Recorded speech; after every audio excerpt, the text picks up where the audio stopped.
Hi hello welcome back to എജുപോഡ്.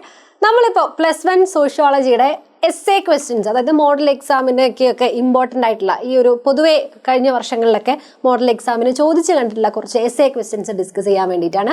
വളരെ പ്രധാനമാണ് ഈ ഒരു ഏരിയയൊക്കെ. അതായത് ഞാനിവിടെ പറയാൻ പോകുന്ന ടോപ്പിക്സ് ഒക്കെ നിങ്ങൾ എന്ത് ചെയ്യണം, എസ്സേക്ക് വേണ്ടി നേരത്തെ തന്നെ എന്താ പറയുക, ഒരു പഠിക്കുന്ന സമയത്ത് തന്നെ എസ്സേ രൂപത്തിൽ തന്നെ ഒന്ന് പ്രിപ്പയർ ചെയ്യുക. അതായത് വെറുതെ കണ്ടന്റ് പഠിച്ചു പോവുകയല്ലാതെ ഒരു എസ്സേ ചോദിച്ചു കഴിഞ്ഞാൽ എങ്ങനെ ഈ കണ്ടന്റ് പ്രസന്റ് ചെയ്യാം എന്നുള്ള രീതിയിൽ നിങ്ങൾ പ്രിപ്പയർ ചെയ്ത് പോകുന്നത് വളരെ നല്ലതായിരിക്കും. നമുക്ക് നമ്മുടെ +1 സോഷ്യോളജിയെ സംബന്ധിച്ച് +2 വെച്ച് നോക്കുകയാണെങ്കിൽ കുറച്ചുകൂടിയും കണ്ടന്റ് അല്ലെങ്കിൽ കുറച്ചുകൂടി കൺസെപ്റ്റുകൾ കൂടുതലായിട്ട് പഠിക്കാനുള്ളത് +1ലാണ്. സ്പെസിഫിക് ആയിട്ട് ഓരോ ടേംസ്, അതിൻ്റെ എക്സ്പ്ലനേഷൻസ്, ഇപ്പോൾ ഡെഫിനിഷൻസ് പഠിച്ചു പോകുന്നത് പോലെ നന്നായിട്ട് എന്താ പറയുക, നമ്മൾ പ്രിപ്പയർ ചെയ്യേണ്ടതിൻ്റെ ഒരു ആവശ്യം നമ്മളുടെ +1-നകത്തുണ്ട്. +2 കമ്പാരിറ്റീവ്ലി നമുക്ക് എന്ത് ചെയ്യാം, കുറച്ചുകൂടി ഒരു ജനറൽ നോളജ് ഒക്കെ വെച്ച് നമുക്ക് എഴുതാൻ പറ്റും. അപ്പോൾ ഇങ്ങനെ ഒരു സാഹചര്യം ആയതുകൊണ്ട് തന്നെ ഈ പറയുന്ന എസ്സേ ടോപ്പിക്സ് ഒക്കെ നിങ്ങൾ ആ രീതിയിൽ അപ്രോച്ച് ചെയ്യണമെന്ന് ആദ്യമേ പറയുകയാണ്.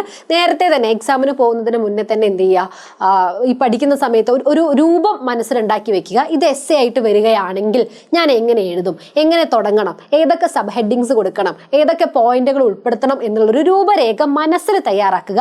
അല്ലാതെ വേറെ എവിടെയല്ല, മനസ്സിൽ തയ്യാറാക്കുക. പറ്റുവാണെങ്കിൽ നിങ്ങൾക്ക് സമയം കിട്ടുകയാണെങ്കിൽ ഒന്ന് എഴുതി നോക്കുക. അതായത് പഠിക്കുന്ന സമയത്ത് നോട്ട് പുസ്തകത്തിലോ മറ്റോ ഒന്ന് എഴുതി നോക്കുന്നതൊക്കെ വളരെ നല്ലതായിരിക്കും. ഓക്കെ, അപ്പോൾ ആദ്യം എസ്സേ ക്വസ്റ്റ്യൻസ് ഏതൊക്കെയാണെന്നുള്ളത് നോക്കാം.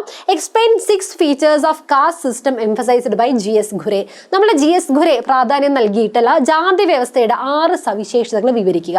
ഇത് 6 മാർക്കിന് അല്ലെങ്കിൽ 8 മാർക്കിനായിട്ട് ചോദ്യങ്ങൾ വരാറുള്ള നമ്മളുടെ 10ാമത്തെ ചാപ്റ്ററിലെ ഒരു പ്രധാനപ്പെട്ട ഒരു എസ്സേ ക്വസ്റ്റ്യൻ ആണ്. ഇതിനകത്ത് നമുക്കറിയാം 6 സവിശേഷതകൾ എന്ന് പറയുന്നത് ഖണ്ഡവിഭജനം, ശ്രേണീബന്ധമായിട്ടുള്ള വിഭജനം, ഇതൊക്കെയാണ് 6 സവിശേഷതകളിൽ ഉൾപ്പെട്ടിട്ടുള്ളത്. സാമൂഹികമായിട്ടുള്ള പാരസ്പര്യത്തിന് മേലുള്ള നിയന്ത്രണങ്ങൾ, distinct rights and duties, restrictions of choice of profession, restrictions on marriage, ഇതൊക്കെയാണ് പ്രധാനപ്പെട്ട സവിശേഷതകൾ എന്ന് പറയുന്നത്. എസ്സേ ക്വസ്റ്റ്യൻ ആയതുകൊണ്ട് തന്നെ കൃത്യമായിട്ട് എന്താണ് ഖണ്ഡവിഭജനം എന്നുള്ളത്, അതായത് നമ്മൾ കമ്പാർട്ട്മെന്റലായിട്ട് കൃത്യമായിട്ട് ജാതി വിഭാഗങ്ങളെ വ്യത്യസ്തങ്ങളായിട്ട് വിഭജിച്ച് നിർത്തിയിട്ടുണ്ട്. അതുപോലെ തന്നെ എന്താണ് ശ്രേണീബദ്ധമായിട്ടുള്ള ഈ വിഭജനം എന്ന് പറയുന്നത്, അതിനൊരു കൃത്യമായിട്ടുള്ള ഒരു ക്രമമുണ്ട്. അതായത് മുകളിൽ നിന്ന് താഴേക്ക് ഒരു കൃത്യമായിട്ടുള്ള ശ്രേണീബദ്ധമായിട്ടുള്ള വിഭജനമാണ് എന്നുള്ള രീതിയിൽ അതിൻ്റെ ഉദാഹരണങ്ങൾ സഹിതം കൃത്യമായിട്ടൊരു എസ്സേ ഉള്ള രീതിയിൽ ഈ ഭാഗം നിങ്ങൾ പ്രിപ്പയർ ചെയ്യണം. ഓക്കെ ആണല്ലോ. Next, what is global warming, explain consequences of global warming. നമ്മളുടെ 8ാമത്തെ ചാപ്റ്ററിൽ നിന്ന് ചോദിക്കാറുള്ള പ്രധാനപ്പെട്ട ഒരു ഏരിയ ആണിത്. അതായത് എൻവയോൺമെന്റൽ പ്രോബ്ലംസ് എന്നുള്ളത്.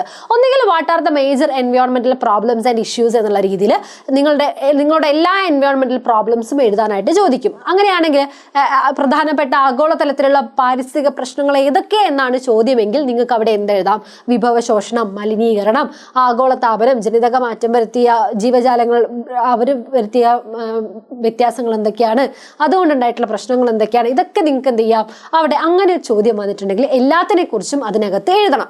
മറിച്ച് ചില ക്വസ്റ്റ്യൻ പേപ്പറിൽ ഇങ്ങനെ ചോദ്യം കാണിക്കാറുണ്ട്, അതിലേതെങ്കിലും ഒരു പ്രശ്നം എടുത്തുകൊണ്ട് ആഗോളതാപനം, ഇങ്ങനെയാണ് ഈ ഒരു ചോദ്യത്തിൽ നമുക്ക് കാണാൻ പറ്റുന്നത്.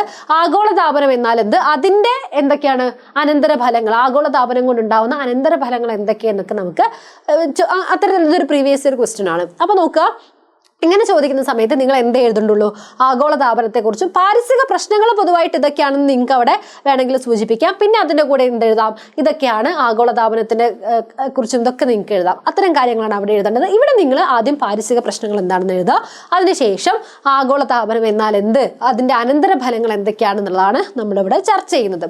അതായത് ഗ്ലോബൽ വാർമിംഗ് എന്ന് പറയുന്നത് ഗ്രീൻ ഹൗസ് ഗ്യാസസ് കൊണ്ടാണ് അത് എഫക്റ്റ് ചെയ്തിട്ടാണ് അത് സംഭവിക്കുന്നത് എന്നുള്ളത് ആദ്യം പറയുക. പിന്നെ എന്താണ്, rice in global temperature, gradual rice in temperature ആണ്. ആഗോളതലത്തിൽ എന്താ, കാലാവസ്ഥ മാറ്റം ഉണ്ടാവുന്നു, കാലാവസ്ഥയിൽ അന്തരീക്ഷത്തിൽ താപനില ഉയരുന്നു, അതിൻ്റെ ഭാഗമായിട്ട് കാലാവസ്ഥാ മാറ്റത്തിൻ്റെ ഒക്കെ ഭാഗമായിട്ട് എന്ത് വരുന്നു, മഞ്ഞുരുകുന്നു, അതേപോലെ വെള്ളപ്പൊക്കം ഉണ്ടാവുന്നു. ഇതൊക്കെയാണ് അതിൻ്റെ അനന്തരഫലങ്ങൾ എന്ന് പറയുന്നത്. അന്തരീക്ഷത്തിൽ ചൂട് കൂടുന്നു, ഇതൊക്കെയാണ് അതിൻ്റെ അനന്തരഫലങ്ങളായിട്ട് വളരെ ഡീറ്റെയിൽ ആയിട്ട് ആൻസർ എഴുതാൻ പറ്റുന്ന നല്ലൊരു ക്വസ്റ്റ്യൻ ആണത്. Next, sociology and other social sciences are related to each other, justify this statement. ഇത് എപ്പോഴും നമ്മൾ കാണാറുള്ള ഒരു ചോദ്യമാണ്.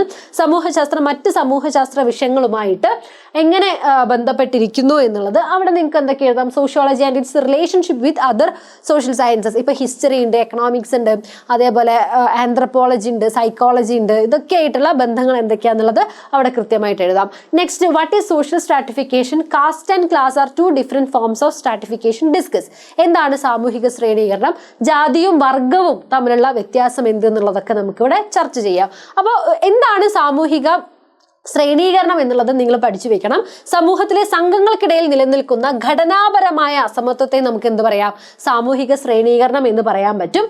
അതായത് ഇവ അധികാരം, നേട്ടം എന്നിവയിലുള്ള അസമത്വമാണ് സാമൂഹിക ശ്രേണീകരണത്തിന് കാരണമാകുന്നത് എന്നുള്ളതും നമുക്കിവിടെ പറയാം. Okay, next, what is socialization? Explain 3 agencies of socialization. സാമൂഹീകരണം എന്നാൽ എന്ത് എന്നുള്ള ഒരു ചോദ്യമാണ്.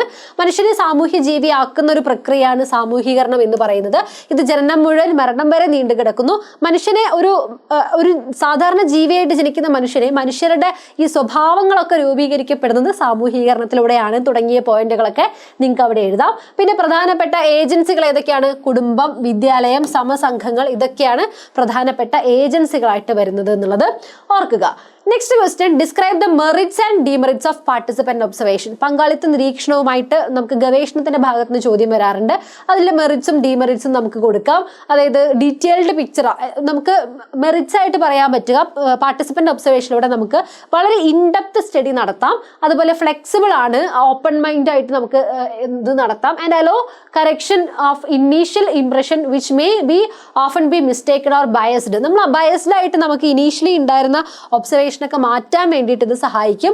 കാരണം ഇത് നമ്മൾ നേരിട്ട് നമുക്ക് അനുഭവത്തിലൂടെ എക്സ്പീരിയൻഷ്യൽ ലേണിംഗ് ആണല്ലോ നമ്മളുടെ ഈ പാർട്ടിസിപ്പന്റ് ഒബ്സർവേഷനിൽ വരുന്നത്. ഇനി ഇതിന്റെ ഡീമെറിറ്റ്സ് എന്ന് പറയുന്നത് ഇൻറ്റൻസീവ് ആണ്, ലോങ് പീരീഡ് ഓഫ് റിസർച്ച് ആണ്. അപ്പോൾ ഒരുപാട് സമയം, കാലതാമസം അതിനെടുക്കും എന്നുള്ളതാണ്. പിന്നെ എല്ലാ ജോലികളും ഗവേഷകൻ തനിച്ച് തന്നെ ചെയ്യേണ്ടി വരും. ചെറിയ സമുദായങ്ങളിൽ മാത്രമേ ഇത് പഠിക്കാൻ പറ്റുള്ളൂ. ഒരുപാട് ആളുകൾക്കിടയിൽ പഠിക്കുകയാണെങ്കിൽ നമുക്ക് എന്ത് ചെയ്യില്ല, നമുക്ക് ഹാൻഡിൽ ചെയ്യാൻ പറ്റില്ല. അത്ര ആളുകളെയൊക്കെ ഒറ്റയ്ക്ക് ഒബ്സർവ് ചെയ്യുക എന്ന് പറയുന്നത് ബുദ്ധിമുട്ടാണ്. ഇത്തരം കാര്യങ്ങളാണ് ഇതിനകത്ത് വരുന്നത്. How social order and social changes maintained in rural areas. ഗ്രാമപ്രദേശങ്ങളിലെ സാമൂഹ്യ ക്രമവും സാമൂഹ്യ മാറ്റവും നിലനിർത്തുന്നത് എങ്ങനെയാണെന്നുള്ള ചോദ്യമാണ്. Villages are small and more personalised relationship. അപ്പോൾ ഗ്രാമങ്ങൾ വലുപ്പത്തിൽ ചെറുതായിരിക്കും, വ്യക്തിബന്ധങ്ങൾ കൂടുതലായിരിക്കും, മാറ്റങ്ങൾ മന്ദഗതിയിലാണ് തുടങ്ങിയിട്ടുള്ള ക്വസ്റ്റ്യൻസ് ആണ് ഇവിടെ വരുന്നത്. അപ്പോൾ ഇത്രയാണ് എസ്സേ ടോപ്പിക്സിനകത്ത് മെയിനായിട്ട് ചോദിച്ച് കണ്ടിട്ടുള്ളത്. നമ്മൾ ഓൾമോസ്റ്റ് എല്ലാ ഏരിയയിലൂടെയും കടന്നു പോയിട്ടുണ്ട്. ഇതിൽ നമ്മൾ മിസ് ചെയ്തത് പറഞ്ഞാൽ എപ്പോഴും നമ്മൾ ഡിസ്കസ് ചെയ്യുന്ന ഒരു ക്വസ്റ്റ്യൻ സോഷ്യൽ ഗ്രൂപ്പ്, സാമൂഹിക സംഘങ്ങൾ, അതും പ്രധാനപ്പെട്ട ഒരു എസ്സേ ക്വസ്റ്റ്യൻ ആണ്. വിവിധതരം സാമൂഹിക സംഘങ്ങൾ ഏതൊക്കെയാണെന്നുള്ളത് ഒരു പ്രധാനപ്പെട്ട എസ്സേ ക്വസ്റ്റ്യൻ ആണ്. അതും നിങ്ങൾ നോട്ട് ചെയ്ത് വെക്കേണ്ടതുണ്ട്. അപ്പോൾ ഇതൊക്കെയാണ് നമ്മളുടെ +1 സോഷ്യോളജിയിലെ പ്രധാനപ്പെട്ട എസ്സേ ക്വസ്റ്റ്യൻസ് എന്ന് പറയുന്നത്. കൃത്യമായിട്ട് ഈ ഭാഗങ്ങളൊക്കെ പഠിച്ചിട്ട് എക്സാമിന് പോവുക. താങ്ക്